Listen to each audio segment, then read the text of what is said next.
ఇక కర్ణాటకలోని కాంగ్రెస్ ప్రభుత్వం కృష్ణా నీళ్లను దోచుకుంటుంటే రేవంత్ సర్కార్ ప్రభుత్వం మొద్దు నిద్రపోతుందని మండిపడుతున్నారు మాజీ ఎమ్మెల్యే చిట్టెం రామ్మోహన్ రెడ్డి. అల్మట్టి ఎత్తు పెంచితే దక్షిణ తెలంగాణ మొత్తం ఎడారిగా మారే ప్రమాదం ఉందని ఆవేదన వ్యక్తం చేశారు ఆయన. తెలంగాణ నీటి ప్రయోజనాలను కాంగ్రెస్ ప్రభుత్వం గాలి కొదిలేసిందన్నారు చిట్టె రామ్మోహన్ రెడ్డితో మా ప్రతినిధి Naresh face to face. Karnataka రాష్ట్రం కృష్ణానదిపై ఉన్నటువంటి ఆల్మట్టి ప్రాజెక్టు సామర్థ్యం పెంచేందుకు ప్రణాళికలు సిద్ధం చేస్తుంది.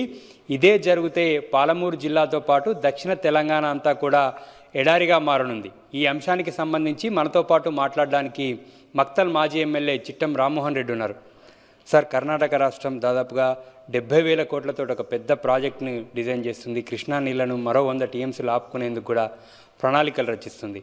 ఇది నిర్మిస్తే ఏం జరుగుతుంది, అసలు ఎటువంటి నష్టం జరుగుతుంది తెలంగాణకు?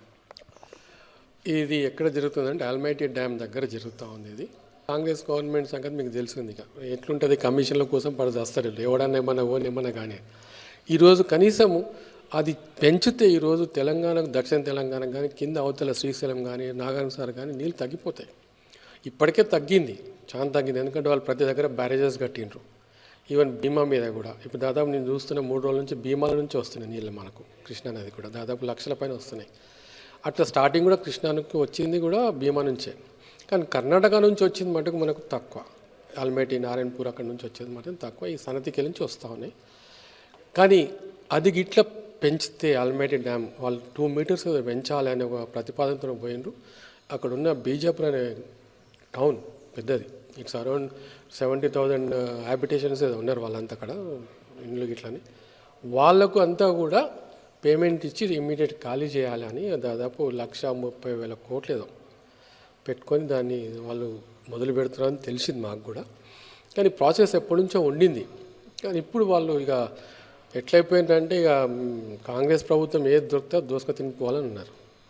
ఎందుకంటే మన నెక్స్ట్ వస్తామా రాదా కూడా ఎవరికి తెలియదు. కానీ ఇదే పెట్టుకొని వాళ్ళు ముందుకు వస్తూ ఉన్నారు. దాని నుంచి మన తెలంగాణకు నీళ్ళు రావడం తగ్గిపోతాయి. ఇప్పుడు సమ్మర్లో ఇప్పటికే మనకు అప్పుడప్పుడు సమ్మర్లో మన కృష్ణానదిలో నీళ్ళు రావు. ఏమన్నా వాళ్ళు కేపీసీఎల్స్ ఉంది కాబట్టి దానికోసం నడిపించుకున్నప్పుడు కొద్దిగా వస్తాయి. అంతేగాని మనకంటూ నీళ్లు పైనుంచి రావు. ఇంకోటి అక్కడ వాస్తవంగా వాళ్ళకి ఆ క్లియరెన్సెస్ ఎవరు ఇచ్చిండ్రు? సిడబ్ల్యూసీ క్లియరెన్సెస్ రావాలి సెంట్రల్ వాటర్ కమిషన్ నుంచి. అది అంత హైట్ వేస్తే దాదాపు మళ్ళీ 100 టీఎంసీలు వెనక ఆపుకునేటట్టు వస్తుంది వాళ్ళకి. ఆ విధంగా చేస్తే ఒక బీజాపూర్ అనే ఒక డిస్ట్రిక్ట్ హెడ్ క్వార్టర్ అని అడిగితే అది కూడా మొత్తం వెకేట్ చేయిస్తున్నారు. దానికి కూడా మొత్తం ప్రతిపాదన చేసిందని కూడా మాకు ఒక సమాచారం. ఇక్కడ లోకల్ దగ్గరనే ఉంటాం కాబట్టి మాకు వస్తుంటుంది. కానీ దాని నుంచి నష్టపోయేది ఎక్కువ మటుకు తెలంగాణ. ఇక మన తెలంగాణ కృష్ణాలో కూడా వాటర్ తీసుకుపోయేది ఆంధ్రోళ్ళు, వాళ్ళకు కూడా నష్టమే. ఈ లెక్కలో చూస్తే చాలా మటుకు తెలంగాణ, దక్షిణ తెలంగాణకు మటుకు నీళ్ళు రావు. ఇప్పటికే మన భీమా కానీ, నెట్టెంపాడు కానీ, కోయల్సార్ కానీ, జూరాల కానీ, ఈవెన్ మన పాలమూరు ఎత్తిపోతల పథకం కానీ, శ్రీశైలం డ్యామ్ కానీ, నాగార్జున డ్యామ్ కానీ నీళ్ళు తగ్గిపోతాయి మనకి. ఇది చాలా నష్టం జరుగుతుంది. ఇది ఇప్పుడున్న ఈ ప్రభుత్వం, ఈ రేవంత్ రెడ్డి గారు ఇక్కడ కాంగ్రెసే ఉంది, అక్కడ కూడా కర్ణాటకలో కూడా కాంగ్రెసే ఉంది. కూర్చొని చర్చించుకొని దాన్ని ఏ విధంగా చేయాలని దాన్ని చేసుకుంటే చాలా మంచిగా ఉంటుంది. ఎందుకంటే రాబో కాలంలో చాలా దెబ్బ తగులుతుంది దీని నుంచి. అయితే గత 10 ఏళ్ల నుంచి కూడా ఈ అప్పర్ కృష్ణ ఫేజ్ 3 పెండింగ్లో ఉండే, కానీ ఇప్పుడే ఎందుకు కర్ణాటక ప్రభుత్వం ముందడుగేస్తాం? ఇది ఎందుకు పెండింగ్ ఉండిందంటే అది చేస్తే నష్టం అవుతుందని చెప్పి చాలామందికి తెలుసు. అది అందుకే వాళ్ళు పెండింగ్ పెట్టిండ్రు ఇన్ని రోజులు. కానీ ఇప్పుడు అక్కడ రాజకీయం మళ్ళీ ఏముందో కర్ణాటకలో కాంగ్రెస్లో ఉంది ప్రభుత్వం కూడా. కానీ వాళ్ళు ఇంతవరకు దాని గురించి ఎవరు ఎత్తారు. కానీ ఈ దాదాపు 6 మంత్స్ నుంచి మళ్ళీ స్టార్ట్ చేసిండ్రు వాళ్ళు.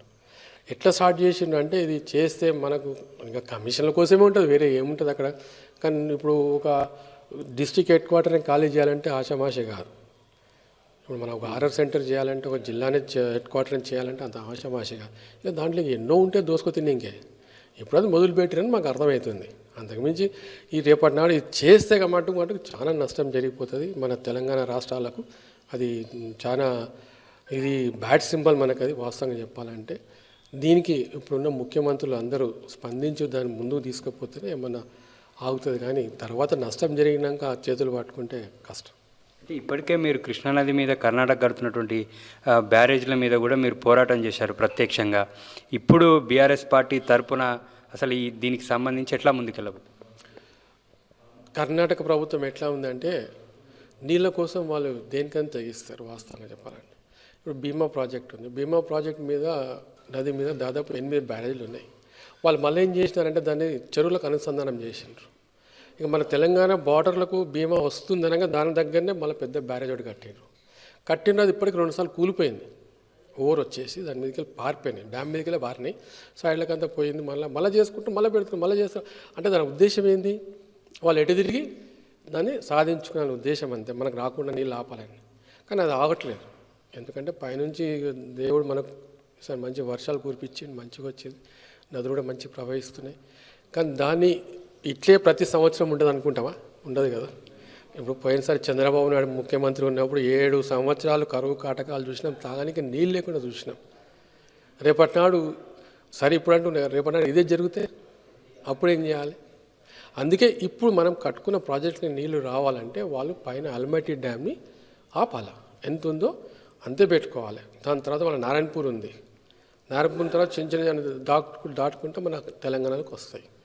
ఇవన్నీ చేసుకుంటూ పోతే ఇప్పుడు కాటూరు దగ్గరనే దాదాపు 3 టీఎంసీల నీళ్ళు అవుతాయి. వాళ్ళు చిన్న బ్యారేజ్ కట్టి రోడ్ కం బ్యారేజ్ దాని ముందే 3 టీఎంసీల నీళ్ళు అవుతున్నాయంటే ఎట్లా చేయాలని అర్థం. ఇట్లా వీళ్ళు ఎక్కడ పడితే అక్కడ నీళ్ళు ఆపుకుంటున్నారు. ఇప్పుడు భీమా మీదనే దాదాపు 8 బ్యారేజ్లు కట్టినారు, రోడ్ కం బ్యారేజ్ అంటే మీరు అర్థం చేసుకోండి. అయితే ఇప్పుడున్నటువంటి ఇక్కడ తెలంగాణ ప్రభుత్వం ఎందుకు ఈ విషయం మీద సీరియస్గా దృష్టి పెట్టట్లేదు? వీళ్ళు ఎందుకు అక్కడ కాంగ్రెస్ ప్రభుత్వమే ఉంది అక్కడ మాట్లాడి ఆపించేటటువంటి ప్రయత్నం కూడా చేయట్లేదు? వీళ్ళకి ఎప్పుడు ఏమవుతుంది అనేది తెలియదు వాస్తవంగా. కాంగ్రెస్ ప్రభుత్వంలో ఉన్న ప్రతి ఒక్కరికి ఈరోజు ఇక మన ఇరిగేషన్ మంత్రి శాఖకైతే మంత్రి గారికి అయితే దీని మీద అవగాహన కూడా లేదనుకుంటా నాకు తెలిసిన మట్టుకైతే. ఎందుకంటే ఆయన ఒక ఇరిగేషన్ చేసినోడు కాదు, ఒక అగ్రికల్చర్ చేసినోడు కాదు. ఇకపోతే మన ముఖ్యమంత్రి గారి విషయానికి వస్తే ఆయన మన పాలమూరు జిల్లా వాసి అంటాడు. ఇలా నష్టపోయేది ఫస్ట్ పాలమూరు జిల్లానే సార్ దీని కింద. అది గ్రహించాలి ఆయన, అది గ్రహించి ముందు స్టెప్ తీసుకోవాలి. కానీ తీసుకోవట్లేదు. ఎందుకంటే ఇంక మా అంటే 2 ఏళ్ళు అయిపోయింది, ఇంకా 3 ఏళ్ళే కదా, 3 ఏళ్ళు ఎంత దానికో తినిపోతే దానికో తినిపోవాలి కదా, తర్వాత దేవునికి ఎరక అన్నట్టు మాట్లాడుకుంటాం. అంటే వాళ్ళు చేసే పనులన్నీ అట్లే ఉన్నాయి. ఇప్పుడు మొన్న చూస్తున్నాం పేపర్, మన హైదరాబాద్ను కొత్త సిటీ కడతాడ, మళ్ళీ కొత్త ఉన్న సిటీని శాఖ 40% కానీ మళ్ళీ కొత్త సిటీ కడతాడట. దీని అర్థం ఏంది? తినాలి, చేసుకునాలి, మేము బాగా కావాలి, కానీ ఎవడైతే మాకేంది, ఏ రైతు బాగుంటేంది, ఏ రైతు బాగలేకపోతే ఏంది అనే ఉద్దేశమే వీళ్ళకు. అట్లకి ఇట్లా మంచిగా ఉండింటే ఇప్పుడు మన కేసీఆర్కి పెట్టిన పథకాలన్నీ చక్కగా నడిపింటే చాలు, ఈరోజు రెడ్డికి మంచి పేరు వచ్చేది. కానీ ఎక్కడ నడుపుతున్నాడు ఆయన? ఒక్కడే లేదు. ఆయన ఇచ్చిన హామీలు గాలికే, ఇచ్చిన గ్యారంటీ గాలికే, ఏది పట్టించుకోవట్లేదు. ఇప్పుడు ఒక కెనాల్ దిగిపోయింది మా దగ్గర, దాన్ని చూసిన నాదుడు లేడు. అది పరిస్థితి ఇక్కడ. ఇంకా అట్లాంటప్పుడు ఈ కాంగ్రెస్ వాళ్ళు మనకు రేపు చేస్తారనుకోవడం మాత్రం కలా సార్, చేయరు. అది మాత్రం ఖచ్చితం.